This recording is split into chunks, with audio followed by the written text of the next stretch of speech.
তোমার সামনে অভাব নাই। এজন্য তো বলি, একটা ছেলেরে যদি মাদ্রাসায় পড়াও, যদি আলেমে কোরআন বানাও, হাফেজে কোরআন বানাও, এই ছেলে সহিভাবে কোরআন তেলাওয়াত করতে পারবে, আর ওর দ্বারাই ভালো ভালো আমল করা সম্ভব হবে, ঠিক কিনা? ওর দ্বারা ভালো আমল করা সম্ভব হবে। কারণ হলো ও তো জানে আয়াতুল কুরসি পড়লে কেমন দাম, কোন জায়গায় পড়া লাগবে, সূরা হাসরের শেষ 3 আয়াত কোন জায়গায় পড়লে কেমন দাম, আর ওই জায়গায় তো সে পড়ে নিবি। মা বাবা মারা গেলে মাকবারার সামনে গিয়া দাঁড়াইয়া ওই মা বাবার জন্য কোন জায়গায় দোয়া করা লাগবে, কি বলে দোয়া করা লাগবে, সহি শুদ্ধ ভাবে লাহানে যদি করবে না তো কি করবে না, অনেক সুন্দর করে মাকবারার সামনে গিয়ে দাঁড়াইয়া ওই মা বাবার জন্য দোয়া করবে। বলতেছিলাম আয়াতুল কুরসি পড়লে দাম কম না বেশি?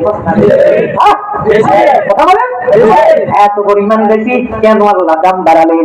আয়াতুল কুরসির মধ্যে কি এমন কথা আছে, এই কথাগুলো আমি বলার পরে আল্লাহ মৃত্যুকে জান্নাতে যাওয়ার প্রতিবন্ধকতা বানালেন। মানে মরণ হতে দেরি, জান্নাতে যাইতে দেরি নাই।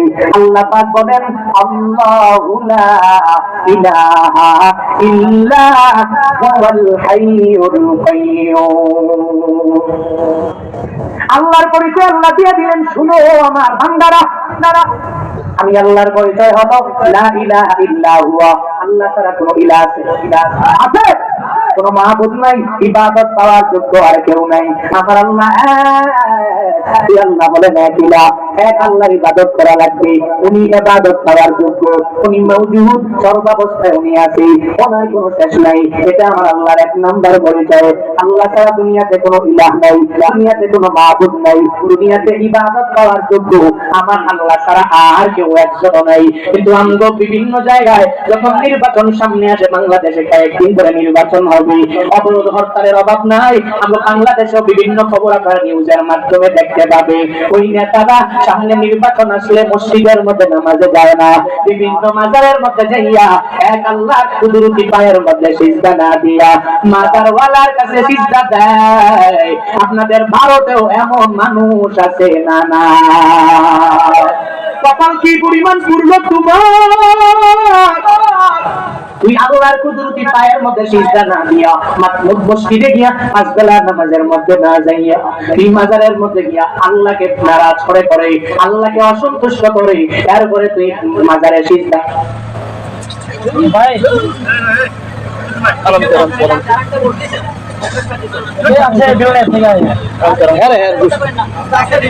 কথা না বলি ভাই, আর উঠাউঠি কি আপনারা করতে থাকবেনি নাকি ওয়াশরুমের চাপ করে কি যায়? অনেক সময় স্ট্যান্ডার্ড চাপ করে পরে অনেকে উঠে। ভাই উঠাউঠি না করি ভাই, শেষ করে দিব।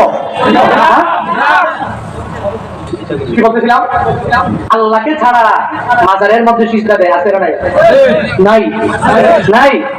অথচ পাঁচ বেলার নামাজে বারবার মুয়াজ্জিন তাকে হাইয়া আলাস সালাহ, হাইয়া আলাল ফালাহ, কি নামাজের দিকে আয়, কল্যাণের দিকে আয়। এই জায়গায় এসলি আল্লাহ পাক তোকে সফলতার সর্বোচ্চ শিখরে পৌঁছাবে, আল্লাহ তোকে জান্নাতের মেহমান বানায় দিবে। করেন সুবহানাল্লাহ। খারাপ আমরা যুবকেরা এখনো নামাজে যায় না, রোজা রাখে না, এক আমল করে না, কাজগুলো এগুলো করতে পারে না। ওয়াজ মজা লাগে, বয়ান মজা লাগে, ইউটিউবে বয়ান শুনতে ভালো লাগে, হুজুরিতে বলে নামাজ পড়ার জন্য এখনো মসজিদগুলো যুবকদের মাধ্যমে ভরপুর হয়, ঠিক কিনা? আযান শুনে আসো যারা বিছানায়, তাদের জন্যে কান্দেন নবী মদিনায়, তাদের জন্যে কান্দেন নবী মদিনায়। ওই নবীর জন্য কি মায়া লাগে না, গায়রে উম্মত নামাজ কেনে ভোরো না, গায়রে উম্মত মসজিদে কেন আসো না। আযান শুনে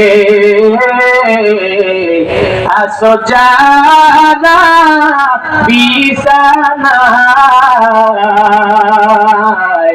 তাদের জন্যে কান্দেন নবী মদিনায় রাতের জন্যে কান্দেন নবী মদিনায়। আল্লাহ পাক জানায়া দিলেন, হে মানুষেরা, এক আল্লাহর ইবাদতে মগ্ন হয়ে যাও। আমি আল্লাহ একলা, ইবাদত পাবো না আমি আল্লাহ, দুনিয়ার কোনো মাজারওয়ালা পাবে না। এক আল্লাহ আমি ইলা, যে আল্লাহ হলো কয়জন? একজন। বলেন একজন। আর জুড়ে একজন। আল্লাহ একজন। আল্লাহ নিজের পরিচয় নিজে জানায়া দেয়, দেয়ার ইজ নাম what he was worship the sex Allah Muhammad sallallahu alaihi wasallam is the messenger of Allah। এটা আল্লাহর পরিচয়, আল্লাহ নিজেই সুন্দর করে পরিচয় দিয়া জানায়া দেয়, হ্যাঁ মানুষ, আমি আল্লাহর পরিচয় হলো আমি আল্লাহ ছাড়া কোনো ইলাহ নাই, ইবাদত করার যোগ্য কেউ নাই। এটা আমি আল্লাহর পরিচয়। তবে আবার আমি আল্লাহর সাথে আরেকজন আছে এমনটা নাই। অমুক ব্যক্তি আমি আল্লাহ। দুনিয়ার কোনো কিছু করার জন্য কারো গায়ে যাওয়া লাগবে না, কারো কাছে যাওয়া লাগবে না। আল্লাহর পরিচয় আল্লাহ কোরআনের বিভিন্ন জায়গায় দিয়া দিলেন। সূরা হাশরের শেষ আয়াত পড়ো, আল্লাহ এই জায়গায় কি সুন্দর করে জানায়া দিলেন, ওয়াল্লাহুল খালিকুল বারিউল মুসাউমির লাহুল আসমাউল হুসনা। সূরা হাশরে আছে না নাই? আছে। আল্লাহর পরিচয় হলো, আল্লাহ এই জায়গায় পরিচয় দিয়ে দিলেন, তিনি আল্লাহ তো সে আল্লাহ, যে আল্লাহ বলেন খালিক মানে সৃষ্টিকর্তা, আল বারি তিনি বলেন উদ্ভাবনকর্তা, আল মুসাউবির তিনি তো আকৃতি দানকারী আল্লাহ। আকৃতি দানকারী কেমন জানোনি? তোমারে আল্লাহ যে আমারে কেমন করে বানালেন, চোখ যেই জায়গায় দেওয়া আল্লাহ ওই জায়গার মধ্যে চোখ দিয়া দিলেন, সেই জায়গায় কান দেওয়ার ওই জায়গার মধ্যে আল্লাহ কান দিয়া দিলেন, সেই জায়গায় নাকটা ঠিক করা লাগবে ওই জায়গায় নিঃশ্বাসের জন্য আল্লাহ নাক দিয়া দিলেন, সেই জায়গায় খাবার সংরক্ষণ করার জন্য পেট দেওয়া লাগবে ওই জায়গার মধ্যে আল্লাহ পেট দিয়া দিলেন, ঘুমানোর জন্য সেই জায়গায় পিঠ দেওয়া লাগবে ওই জায়গায় পিঠ দিয়া দিলেন, সেই জায়গায় পা দেওয়া লাগবে তোমার আল্লাহ ওই জায়গার মধ্যে পা দিয়া দিলেন। আল্লাহ বলেন, হ্যাঁ গোলামেরা, আমি আল্লাহ এত সুন্দর করে বানাইছি, পৃথিবীর বড় বড় মহাবিজ্ঞানীরাও যদি মিলে মিলে আমি আল্লাহকে বলি আপনাকে একটা অ্যাডভাইস দিয়া দিব, আল্লাহ একটা বারের জন্য তো বলে নাই, হ্যাঁ বিজ্ঞানীরা give me a good advice, আমাকে একটা ভালো অ্যাডভাইস দিয়া দাও, একটা উপদেশ দিয়া দাও, যদি উপদেশ দাও আমি আল্লাহ এরপরে তোমাদের উপদেশ মেনে কাজ করব। ওই আল্লাহ তো এটা বলে না, কোন খ্রিস্টানেরও বলে না, কোন বিজ্ঞানীরাও বলে না, কোন হিন্দুরেও বলে নাই, কোন আলেমদের জিজ্ঞাসা করে নাই, এত সুন্দর করে যে তোমারে আমারে বানালেন দুনিয়ার কোন মানুষে না, একজনে বানাইছে, চিল্লা বলো তার না। ওই আল্লাহর পরিচয় তুই জানো, ওই আল্লাহর পরিচয় হলো, আল্লাহ বলেন আমি আল্লাহর পরিচয় হলো আল্লাহ ছাড়া কোনো ইলাহ নাই, দুনিয়াতে কোনো মাবুদ নাই, ইবাদত পাওয়ার যোগ্য আর কেউ নাই। এরপরে আল্লাহর পরিচয়, আল্লাহ বলেন নিজে আমি আল্লাহ হাইয়ুম, আমি আল্লাহ চিরঞ্জীব, আবার কাইয়ুম মানে চিরস্থায়ী। দুনিয়ার সব মানুষেরা সব ধ্বংস হয়ে যাবে, এই বিশাল আসমানটাও ধ্বংস হয়ে যাবে, পাহাড় ধ্বংস হয়ে যাবে, বাংলাদেশ ধ্বংস হয়ে যাবে, ত্রিপুরা বাকি থাকবে, ত্রিপুরাও ধ্বংস হয়ে যাবে, আসাম রাজ্য ধ্বংস হয়ে যাবে, পৃথিবীর সবাই মারা গেল, আমগো বাংলাদেশের প্রধানমন্ত্রী বেঁচে থাকবে, থাকবে নাকি কেউ? সৌদি আরব এত মহাপবিত্র এলাকা, ওই এলাকার মোহাম্মদ বিন সালমান বেঁচে থাকবে, কেউ থাকবে না, সব চলে যাবে। ইদা জুলজিলাতিল আরদু জিলজালাহা ওয়া আখরাজাতিল আরদু আসকালাহা।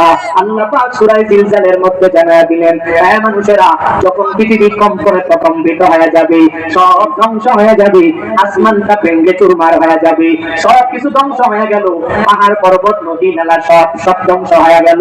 কুল্লু মান আলাইহা ফান ওয়া ইয়াবকা ওয়াজহু রাব্বিকা যুল জালালি ওয়াল ইকরাম। দুনিয়া সব ফানা ফানা হয়ে যাবে, ধ্বংস হয়ে যাবে, বাকি থাকবে একজন, চিল্লায়া বলো তার নাম। কে বাকি থাকবে? দুনিয়ার সব ধ্বংস, বাকি থাকবে আমার আল্লাহ, দুনিয়ার সব ফানা ফানা হয়ে যাবে। আল্লাহ বলেন আমি আল্লাহ চিরঞ্জীব, আমি আল্লাহ ছিলাম, এখনো আছি, ইন ফিউচারে তুমি এই আল্লাহকেই তো বাবা। ওই আমি আল্লাহ তো কোন সময়ের জন্য কোথাও যাই না রে গোলাম। আল্লাহর পরিচয় আল্লাহ এখানে দিয়া, এরপরে এই আয়াতাংশের মধ্যে আল্লাহ জানায়া দেয়, লা তাআখুযুহু সিনাতুন ওয়ালা নাওম। আল্লাহু আকবার। আল্লাহ পাক নিজের পরিচয় নিজে দিয়ে দিলেন, আল হাইয়্যু, আমি আল্লাহ হলাম চিরঞ্জীব, আল কাইয়্যুম মানে চিরস্থায়ী, ছিলাম আছি ফিউচারেই থাকবো। তবে বান্দা যখন তোমার যা লাগবে সব আমি আল্লাহ দিয়ে দিব। একটা মুহূর্তের জন্য আমি আল্লাহ তন্দার আসে না, একটা মুহূর্তের জন্য আমি আল্লাহ